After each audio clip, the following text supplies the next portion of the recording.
இனிய இதயங்களே, சம்மட்டி என்ற சேனல் மூலம் மீண்டும் உங்களை சந்திப்பது மிக்க மகிழ்ச்சி.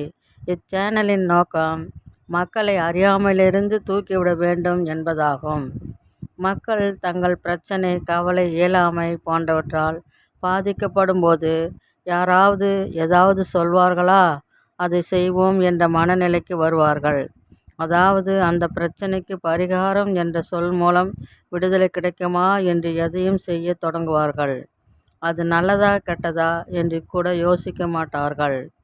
அதற்காக பணம் செலவு செய்து சொன்ன இடம், மனிதரிடம் எல்லாம் செல்வார்கள். அது நன்மையில் முடியுமா, அதற்கு மேலும் பல பிரச்சனைகளை உருவாக்குமா என்று தெரியாது. அதை கவனித்து பார்த்தால் கானல் நீர் போல் முடிவில் தெரியும். எனவே நாம் இதிலிருந்து விடுபட பொறுமையும் மனத்தெளிவும் அவசியம். எந்த முடிவும் உடனே எடுக்காமல் பொறுமையை கடைபிடித்தால் நல்லது.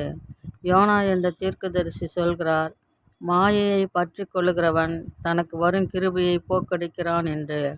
எனவே மாய வலையில் விழுந்தவர்கள் தங்களுக்கு இறைவனால் வரும் கிருபையை இழக்கிறார்கள். எனவே சில சமயம் காட்ஸ் கிரேஸ் என்று சொல்வோம். அதுபோல திடீரென்று உதவி, கிருபை வரும். இறைவனை மட்டும் நம்பி மாயை நம்பாமல் இருப்பதே நல்லதாகும். நன்றி, வணக்கம்.